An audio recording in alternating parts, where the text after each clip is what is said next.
Well, what is going on, everybody? Welcome everybody into the Overreaction Buffalo Sports Show on the Overreaction Sports Network, powered by the Believe Podcast Network. My name is Joe Miller, and you can find me on Twitter at Joe Miller Wired, alongside my two co-hosts, former Buffalo Bills, John Fina and Jerry Ostrowski. You can find them on Twitter at John Fina and at Ostrowski_Big O.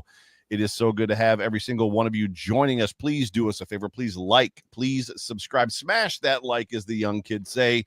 Subscribe, whatever platform you are consuming this live broadcast on right now, please subscribe. And if you are consuming this in podcast audio only form at a later date, same thing. Please subscribe. Do us that favor. Help us get our numbers up. But do us also a favor and leave a review, comment. If you're watching us right now live on X or Facebook, jump over to YouTube. Search Overreaction Buffalo, will pop up. But, we never really talk about that enough either. We also have a website, overreactionbuffalo.com, where you can find all kinds of good information, including all the Bills news that is currently rolling around the wire. So what's going on? So it's draft week. The countdown is officially on, and there are rumors, Jerry and John, Bills rumors. The Bills are going to stick and pick. They're going to fill a roster need. The Bills are going to trade James Cook during this draft. They're going to trade out of the first round. They're going to trade up in the first round. They're going to draft a linebacker who would be considered probably a reach in this draft. The rumors are flying. What's the juiciest one that you've got? Jerry, what's the juiciest rumor? I think the juiciest rumor is this Adam Schefter report today on ESPN that says that Carson Schweisinger, the linebacker from UCLA, has moved up quite a bit on draft boards, thought to be a day 2 pick. Some people feel he can slip into the bottom of the first round. Schefter has targeted 2 teams as possibly candidates to take him, one being the Washington Commanders, the other, your Buffalo Bills. So pretty interesting. I mean, the guy's a hell of a player. He's 240 pounds, 130 tackles this year. He jumped 40 inches in his vertical. I mean, great athlete, plays the position really well, would be like a Milano type, probably a will off-ball linebacker. John can probably talk on him more than anybody because he saw him play quite a bit when his son Bruno was at UCLA. But this would be a pick that I probably would not be available for the instant reaction post-pick show because I would be in the back of an ambulance getting nitroglycerin put under my tongue, telling Elizabeth that I'm coming home like Fred Sanford. So you're saying it's a long shot. So with that being said, expect the Bills to take linebacker from UCLA, Corey Schweisinger. What is the under over on the amount? What's the under over on the amount of zins they'd have to take out of your mouth to get the nitro? I don't know what zins are, Joe. All right, there's kids that watch this podcast. So curiously, that is the juiciest rumor, right? But it's been quiet. So Adam Schefter throws that out there. Everybody digs in, right? So I couldn't help myself either. Of course, I pull up some highlight film and look at his, his physical stature, his performance at the combine. The kid's impressive. It's impressive, but I like Jerry. Is that the real need? Are you going to stick and pick and take that guy? I'd like to take him in the second round if he's available, but I still don't think that that's where we need to be. But I gotta tell you, you look at him on film, and of course you look at highlight reels, right? Nobody puts up, hey, this is where I got exposed. This is where I got driven to the ground, right? Nobody puts that film up, but he takes on blocks pretty well. He's got really good football instincts. I think he works okay in space at this point. He looks like a polished kid who can only get better in the right system. But my concern, Jerry, is where do you see him? How much does he differentiate from Dorian Williams or Terrell Bernard? I think, in that position that he plays, he does remind me a little of Jack Campbell, who went to Detroit. I just don't see that. You mean Jack Campbell that puts up numbers all the time? The Bills wanted him. The Bills wanted him. The Bills. That's right. I get that, and Bills I agree Mafia with did that. not. This Bills Mafia did. This one did too. Yeah, I was on Jack Campbell for sure. But the question remains: is that like for like? with what we already have. So I dismiss it as an unlikely occurrence. Well, honestly, and it's funny you bring that up, John, and I think that's a great point. And the thing about this draft pick would be the place that I would put him is the place we just re-signed a guy to, extended a guy in Terrell Bernard. I think that this guy, 240 pounds, I mean, we would have a large, durable middle linebacker that, when you look at his numbers at the combine and those types of things, raw athletic score, athletically is like a Bernard, right? But he has a bigger body type. I don't think this necessarily, and honestly, I can't say I don't think this necessarily is a strike against Williams, because this is obviously rumor mill. This is Monday before the draft. We're putting stuff out there to get people fired up. But yeah, I mean, he fits the mold of what we do at linebacker as far as athleticism goes, but he's a bigger structure, which I like. So, and add to that, you've got young guys in Ulofoshio, and you brought on, although not available early, Hoyt. So I'm not sure that it would make sense to take that at stick and pick, or fall back and take. The pro here for me would be if the Bills do this and this guy hypothetically pans out, right? So he has a great pro day. His combine stuff and some other things were pressed down because he was injured, but he comes back, bounces back as a pro day, has an elite pro day, and he moves up boards, quote unquote, moves up boards, as they say. The Bills take him. To me, that's almost it almost puts him in a situation. If the Bills take a linebacker, this guy, I feel it's because they're taking the best guy that they see left on the board, which is not something the Buffalo Bills often do. Chris Yankee says, just my opinion, but upgrading the linebacker 4 shouldn't be our first move at 30. This team has other more pressing needs. And I guess the question is where else could you get him? The issue, and Jerry just kind of pressed on it because we were talking about this earlier today, is what does it say about, right, Matt Milano? What does it say about Dorian Williams? What does it say about Joe Andreessen? What does it say about all the other guys on this roster not named Terrell Bernard? Go ahead, Jerry. I think what I would say is this. I think the Buffalo Bills are starting to figure out what Bill Belichick and others have known for a long, long time, and that's you don't fall in love with your own. You have to be willing. Unless you wear 17. Yes. Well, that's a little different story. That's a whole nother, that's a series of vidcasts, not a one episode deal. That dude. But, you can't, a guy like Milano, he's a fan favorite. People love him, but you got to understand as a general manager and front office that when your star players are, you don't want to get rid of them after there's nothing left. You want to get rid of them. And I say get rid of them. That's such a bad term. You want to, just like they did to us, Jerry. Yes, just like they did to us. That's why I got PTSD. You want to maybe move them on, so to speak, before they get to that point where they have nothing left. You don't pay a guy that is a shell of what he used to be, and that's how you manage your cap. When you get in cap trouble is when you keep those guys around too long. You're paying them big sums of money, and you're not getting the production that you got 3-4 years before that. So I would venture to guess, unless Matt Milano decides to come back after the season for a very, very, very friendly contract, this might be the last season we see him. So then, yes, you got to start addressing linebacker. I think the biggest question, though, is, and if you guys have any more comments on this, you can jump in, but I think the biggest question for the Bills is you've got 10 picks, right? And you've got, I think, 6 of them after round 2, from 4 to 6 or whatever. You've got 6 picks. We saw last year. I talked about this last night on the Overreaction Buffalo Daily Show. You've got too many picks. You can't think you're going to have 10 guys on your roster, right? So why take a late round guy and stick him on your practice squad and waste a year? I think the biggest question for the Bills right now is they've got the draft capital to move up to get a prospect that maybe they covet highly. We talked about it earlier in the offseason that I think 15 is kind of their ceiling. I think definitely 20 down is they can move up comfortably. Is this group going to trade up? I think that's the big question, because you've got maybe too many picks. They've got the most some of the biggest draft capital of anybody in the league this year.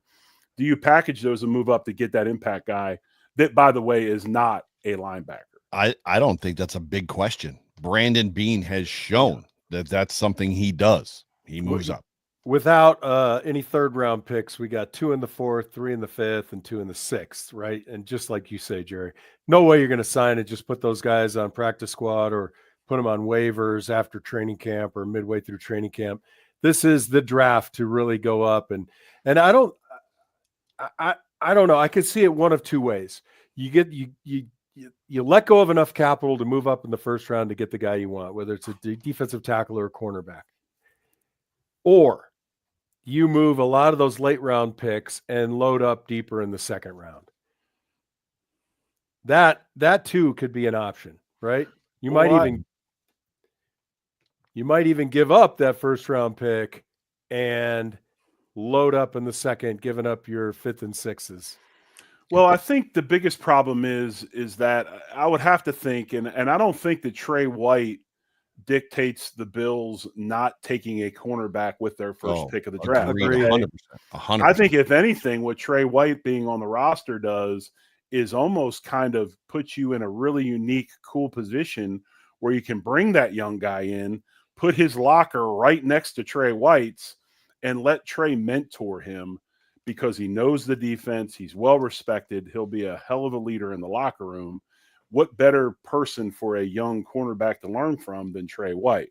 Yeah. So I don't think this necessarily means, hey, it's over. No more corners until later. We're going D-line. With that being said, when I look at this scenario of possibly trading up, there's a couple of corners that I like a lot. If they slide, maybe you move up. But the other thing is that guy to play nose is going to be really hard to find as well. And when I say that guy, Buffalo style nose, which is penetrating upfield, still able to play the run, but bring some pass rush and stuff like that. Obviously the Tyreek Williamses of the world and those guys that are going to eat up blocks and play the run exceptionally well are there, but are they really a Bills type of nose where they want that penetration and pass rush also? So, it's very – last year I had a pretty good feeling going into Thursday. This year I don't really have a grasp. If I had to guess, they're going to make a move up at some point. What was your feeling last year? Because they moved down. That was my feeling. I thought they would move down. I did not think they would stay and pick where they were. BTJ went, and they were like, we're out. Like, I don't know why did they move up last year for BTJ? Imagine BTJ on this roster. I mean, holy smokes, right? Well, they could have been trying to make that deal, Joe, right? You just never know. True. I mean, you never know. It takes a lot to make a deal. We sit here, and it's pretty simple. I'm going to trade you this guy. You're going to trade me that guy. And they're like, yeah, sure. Okay, we'll do it. But it doesn't work that way. I wish it did. And we'd have all the guys we want, right? Yeah. But you have to be able to find somebody that's making a reasonable deal. I think any deal can be made, but it has to be somewhat equitable. And I don't think Brandon Beane's going to give away too much just to get something, right? But remember this. We've done that. It backfired. Right, so go ahead. But just to kind of backtrack, remember this. Nobody had Brian Thomas Jr. rated that high. If you remember, Jacksonville actually traded back to get him. They did because he played on a team that also had, I can't remember the other receiver, but it was Christian Kirk. They had Christian Kirk last year. No, I'm talking about who he played for in college. What I'm saying is he was overlooked. So him hitting and being really good last year was not I wouldn't say it's an anomaly. Yes, he had he had Malik Neighbors, right? But I would say that I don't think they traded back and get him. They traded back and got him. Yeah, they traded back and got him. What I'm saying is we all act like we should have took Brian Thomas. Nobody was. I think if you go back to last year in the comment section, Chris Yankee is obviously a perfect person to probably remember this, as we call him the encyclopedia here on the Overreaction Sports Network. I think everybody pretty much knew that BTJ would not be there where we drafted last year. Like, we all knew that he would not last to where we call him Brian Thomas Jr. Brian Thomas Jr. Yeah. He's not a boy band from Well, that's what we called them BTJ last year. So that's I am kind of sick of the acronyms. Yes. So anyway, Go sorry, ahead. Brian Thomas Jr. Initials. It was well known that he was not going to be there when the Bills drafted last year. Isn't BTJ a boy band from China? I haven't been up in contemporary Chinese boy bands. I listen to rock and roll mostly. Wasn't BTJ a serial killer in the United States? No, wait, that was BTK. Anyway. Yeah. BK. No, Y2K. That's when the lights flickered. All right, we got to get back on the rails.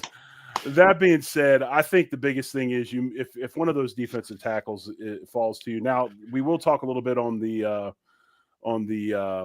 Overreaction Buffalo Daily Report. There has been some rumors about what's my man's name from Oregon, the big defensive lineman, and possibly having an injury. If we get a chance to move up and get Grant, I think we got to do it. But anyway, yeah, go ahead. I wasn't saying anything. No, it's in my notes from Oregon. I'm blanking on his name also. Omar Harmon. No, sorry, Derek Harmon. 6'5", 310. He's only had 1 year starting though. If that makes a difference to you, Jerry, does that just mean fresh legs? Like we hate those guys in training camp?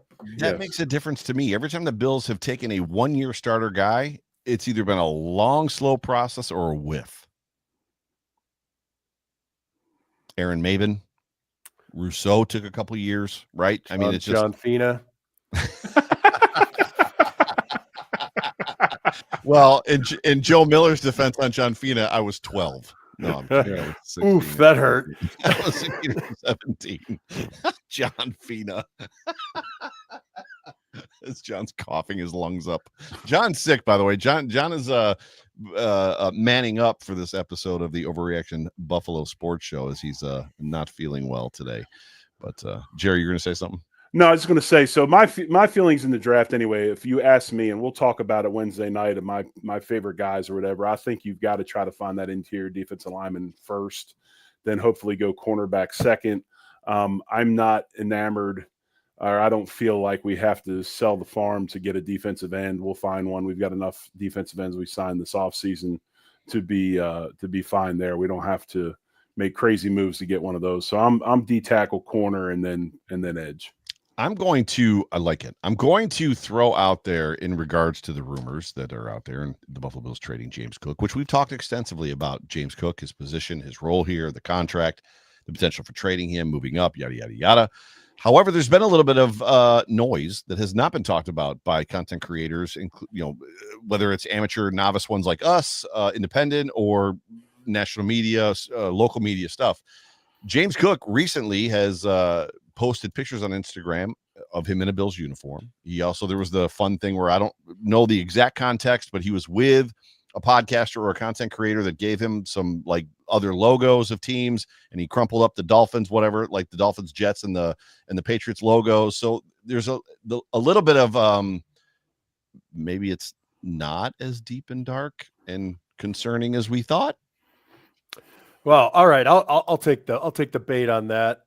It was for him, right? Mm-hmm. I mean, he's the guy who's trying to establish a non-existent market when you have a year to play out. So he wanted to create this, a little bit of a baiting of the Bills, the baiting of the Bean, the baiting of the Brandon Bean kind of story. He wanted to put that in motion, which the Bills front office wisely just ignored. So this kind of develops into something Jerry was mentioning offline with us earlier. Like, why would you extend James Cook for a ridiculous amount of money now when you're going to have to sign a number of players on your offensive line next year, which is part and parcel of why James Cook had a banner year in 24. It gives you time to develop younger running backs. You can make that decision later next year based on actual market interest, based on what your need is to sign offensive linemen. Yes, I also agree. Ralph Wilson Sr., his agent, made a quick phone call and said, you need to go ahead and get back in the good graces of the Mafia. No, I think that you look at this team, and you brought that up, John. So we're going to segue into that. Today in Philadelphia, center Cam Jurgens was extended by the Eagles. Jurgens, the center who took over for Jason Kelsey, signed for 4 years, $68 million with $39.4 million guaranteed. To put that into perspective, other centers in the league, Creed Humphrey, he's making $18 million a year. Drew Dahlman of the Bears makes $14 million. Frank Ragnow, who's probably going to re-up soon, he's making $13.5. So, you look at our offensive line, and right now it is a tremendous strength on this football team. We've got some really good players. But the problem is going to be, how are we going to pay everybody? We're already paying really, really strong contracts to both starting tackles. Osiris Torrance will be up after this season. You're going to have to figure that they're going to start talks with him to try to lock him up because he's a second-round pick, doesn't have that fifth-year option. Yep. But with all that being said, if I have to choose between Connor McGovern and Osiris Torrance, Connor McGovern's not leaving the building. I'm going to find a way to sign him and keep him on this roster because of how good he is and what he brings stability-wise and everything else to that front, and also Josh Allen. It's interesting. It's interesting because this time last year, I was the guy that was freaking out about Mitch Morse being cut, right? As was Jerry O. You guys were all no, I'm just kidding. It was Jerry more. It was more you. It was more me, the level of concern, and there was just a matter of, Connor McGovern, who hasn't played center since his freshman year in college, is going to become an NFL center next week. And everybody's like, sounds good. And I was like, I'm not so sure, and happy to be wrong about that. I'm happy you were wrong too. But this kind of reminds me of letting a guy go before he's, all the fuel's left the tank, right? Mitch Morse, Stephon Diggs, Tre'Davious White. So I'm not, as to what Jerry was talking about earlier, I think they are not falling in love with your own guys. I think they're making smart plays. Those recent releases as testimony to that. I just don't want to get in. I don't ever want to get into a world of this guy is really good, and in a year and a half he's going to be on the downside of his career, and we got Jeff sitting over there who could probably play center. So throw him in and let that other guy go. Where I was going with all of that was, what about Van Pran-Granger? Like we drafted last year, who we all thought was the heir apparent to Mitch Morse in Van Pran-Granger, and maybe McGovern would play a year or two there. But now, I mean, what happens with him, Jerry? What does that look like at this point? I think Van Pran-Granger is probably more like Osiris Torrance than he is Connor McGovern. I think Van Pran-Granger, what he does well is he's a body mover. I don't think he's great on the second level. That's where his weakness is. That's where Connor McGovern is so good, so athletic. He's long. I've made this comment multiple times. He's as close as we've had to Kent Hull since Kent Hull left. Mm-hmm. Very similar players. So if I look at Van Pran-Granger, I look at him as a possible replacement for either David Edwards at left guard, agreed, or Osiris Torrance if he was to not re-up and go to another team. I think he's really good with a body on him. And when you're playing guard, you're going to have a 3 technique, you're going to have a head up 2 or a 2-eye, an inside shade. Wait. Dumb fan, along with a lot of other dumb fans.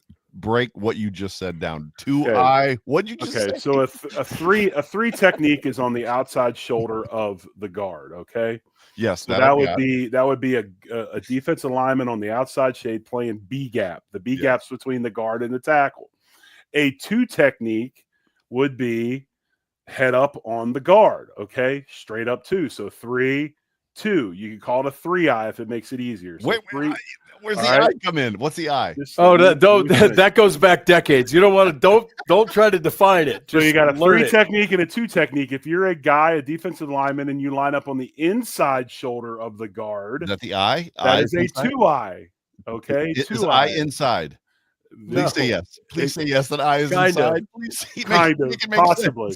So those are your 3 techniques you can play on a guard. Just like if you're lined up on a we're gonna totally screw him over now, John. If you're lined up on the wide 9, being inside of 7. If you're on the outside shoulder of a tackle, you're a 5 technique.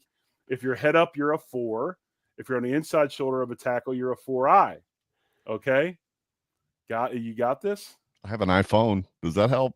If you're on the outside if you're on the outside shade of a tight end, you're a 9, right? If you're head up on a tight end, you're a 6. And if you're on the inside of a tight end, you're a 7. So tell me how that works out. Oh my God. Thank you for bringing me back to that. It don't make no sense. So anyway, you just got to memorize it. The point I'm trying to make is that Van Pran Granger is a really good person with somebody on him. He gets his hands on him. He's powerful. He moves them. So I think that if you look at the Bills and how they're going to develop him, he's probably going to be developed more as a swing guard than a heir apparent to the center position. Now, that could all change. We don't know. But I know last year they worked him a lot at guard in training camp and then also during the regular season. What are the chances that with one of those top 3 picks, hypothetically speaking, the Buffalo Bills stick and pick 30, 56, 62, they take an offensive lineman? Again, if they took an offensive lineman with the 30th pick, we're going to have to resuscitate Jerry Ostrowski. I will have the what is it, AED on me in my house. I will have 2 to 3 nitroglycerin tablets under my tongue, and they will Jerry, be. I will bring you one of my old fashions. They will be wheeling me out. They will be wheeling me out to the the meat wagon because I've expired. But I do think they need to address it late. I really do. If John bringing old fashioned to Tulsa, Oklahoma, I'm buying a flight. As soon as that pick happens, I'm buying a flight to Tulsa, and I'm getting old fashions with John and Jerry. It's not going to happen. We're not going to draft an offensive lineman before maybe the 3rd or the 4th round. I think. I just don't think that the class is deep enough and the need is that deep for us to do that. Unless we get with 3 or 4 previous picks, everybody we want. And we don't know. You're always going to say, oh, we drafted these 4 guys. It's exactly who we want. It's the position we need. It's the player we want. In the back of their minds, they might be saying, holy crap, we missed on the guy we really wanted. But you're not going to come out and say, oh, we really screwed this draft up. So if they feel confident they got those guys, I think looking at a guard is not a bad play. I think that's why this draft is so important to the Bills, because we've got a lot of guys coming up for contract. And, we're not going to have the cachet to go out and just sign a bunch of free agents. We're going to have to try to take care of our own. I think that if, you got to make it a priority to re-sign McGovern and figure out a way if you can keep Osiris Torrance, because that solidifies that offensive line for years to come. But if, you also have to look at the fact where, you figure AJ Epinesa is going to move on. You're not going to give him a 3rd contract. But what if Bosa plays well and he decides, hey, I got enough money in the bank. I'll figure out a way to stay in Buffalo just because I love the culture. I love the city. I love that this is all about football. And he wants to stay. You got to have that So this is a really important draft because they've got to get players on cost-effective contracts that can come in and play right away. So it's going to be these first 3 picks the Bills have, now again, that depends on whether they make some trades or whatever. Mm-hmm. But these first 3 picks right now on paper are highly important for Brandon Beane and the Buffalo Bills going into the next couple of years because they are cost effective.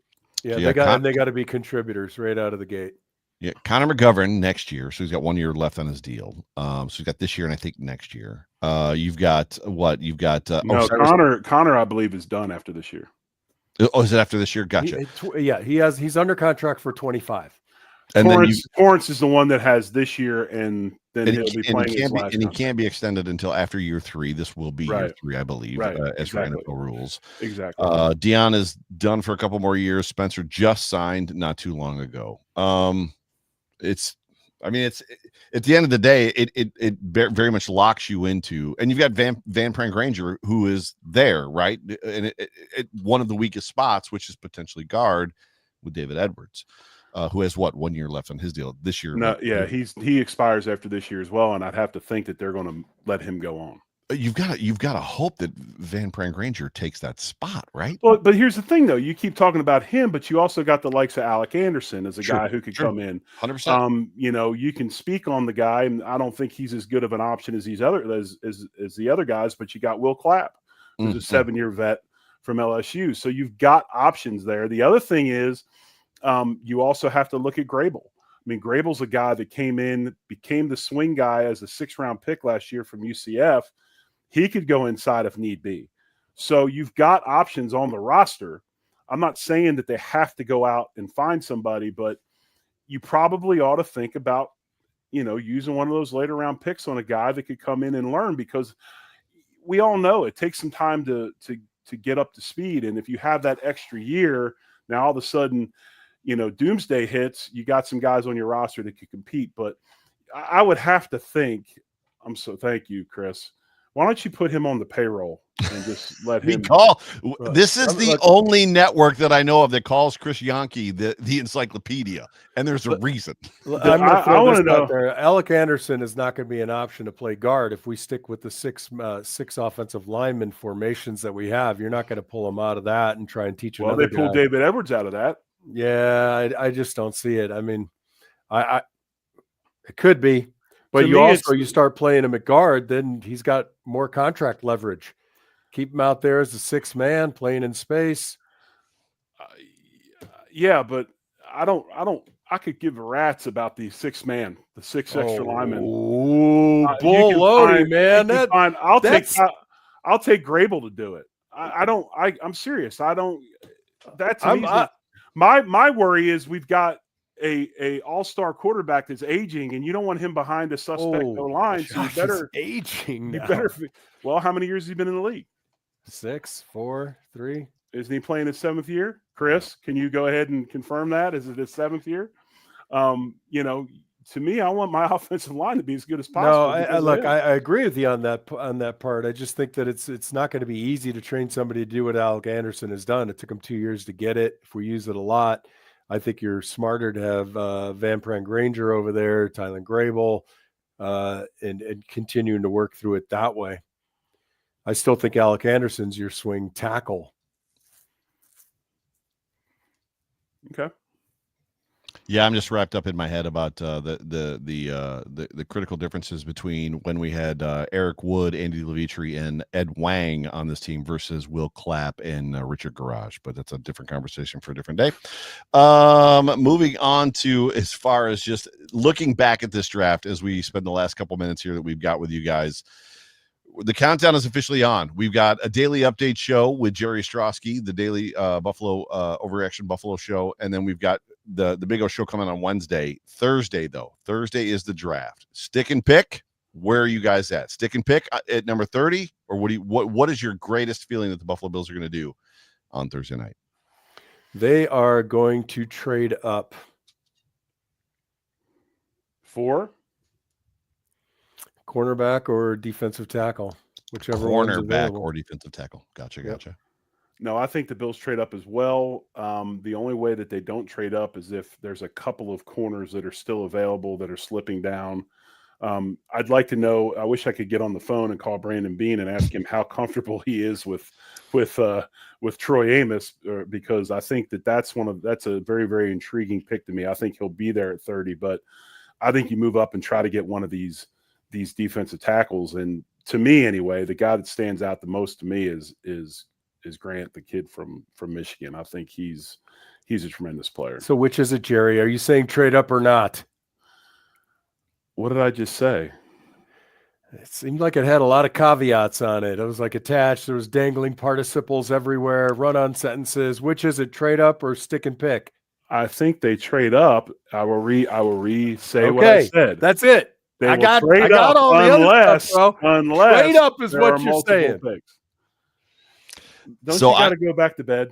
I'm with Jerry Ostrowski, former Buffalo Bills Swiss Army knife offensive lineman Jerry Ostrowski. The Buffalo Bills absolutely are going to trade up on Thursday night in round 1, and it's not for the best player available. It's for the best player they feel like they need for the position that they have the biggest hole for, which is effectively what Brandon Beane has primarily done most of the time here, aside from drafting Trey White in his first draft ever as the Bills GM. He did? That's an inside joke. Please, somebody gets that. He didn't. And that was my prediction as well, Joe. Bills trade up. Yeah, I'm all kinds of snarky tonight. Yeah, so just for reference sake, I tweeted it today that it keeps getting reported both from national media and local media that Brandon Beane, in his first year as a GM here, drafted Trey White. And Brandon Beane absolutely did not draft Trey White. He was hired in May of 2017 after Trey White had already been drafted. So with that, anyways, any final comments, gentlemen, before I get us out of here? No, that was good. Not at all. Super good show. I don't know that we're necessarily ready. Actually, let's do this. So there's going to be live breaking after the Bills picks things from Overreaction on Thursday night and Friday night and Saturday. But aside from that, what are you guys going to be eating and drinking during the draft? Do you do anything special for the draft? I'm going to a buddy's house for Thursday night only, and then Friday night I'll be home. I'm actually going to be sitting in front of my new giant two-screen setup with notes on one screen while watching the draft on the other screen. That's what I'll be doing. Good in foods in my war room. Foods and drinks, though. Like, what are we talking about? Chips, nachos, beers. No, what are we probably talking have about? nothing but beers and zins, probably, or old fashions and zins.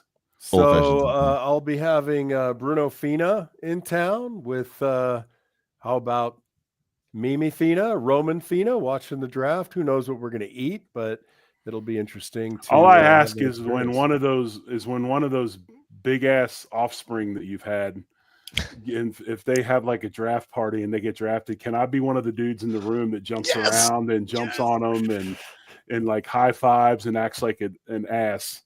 As long as your knees don't give out, Jerry, that's all I ask for. As long as your knees don't give out. With the 25th pick of the NFL draft, the Green Bay Packers select Roman Fina. Oh, hell no. And I'll be in the back like, yeah, that's my dog. That's my dog. See Joe Miller and Jerry Ostrowski in the back of that frame hugging each other. Well, every picture of Roman from here on out, he'll be moving into the dorm for training camp. I'll be walking behind him with some luggage. All right, you're in. That's hysterical. Definitely, if there's a draft party coming for Bruno and then for Roman, yes, the two of us need to be invited. Like, we need to be in the frame. Like, he'll be on the couch with all the hats, right? But we'll be. I can be a professional hanger-oner. There's no doubt about it. I think that's me. I think you just described me in this situation. Unpaid hangers on. Unpaid hangers on. Well, we don't know about unpaid. I got to at least get Rome's got to at least get me in the club, or Bruno's got to get me in the club. I'll make you a Salem's hot dog. I'll make you an old fashioned. The Claire. I'm in it for the old fashions. We're good with the old fashions. Old fashions and golf. Ladies and gentlemen, thank you so much for tuning into the Overreaction Buffalo Sports Show on the Overreaction Sports Network, powered by Believe as I navigate to the proper screen. My name is Joe Miller. That is Jerry Ostrowski and John Fina. Thank you guys so much for joining us. Stick around because we have all kinds of stuff happening here on the Overreaction Sports Network. We now have a daily news update coming to you. We got the Big O Show on Wednesday. We're going to have draft coverage on Thursday, Friday, and Saturday. And then relatively soon we'll be rolling back into our everyday average, like normal programming as the season starts to kick off. The Super Bowl of the offseason is happening this week. So we'll be there with you. But for me, for John, for Jerry, for all of us here at Overreaction Sports, so good to have you. Love you. Go Bills. Go Bills. Much love. Go Bills. Go Bills.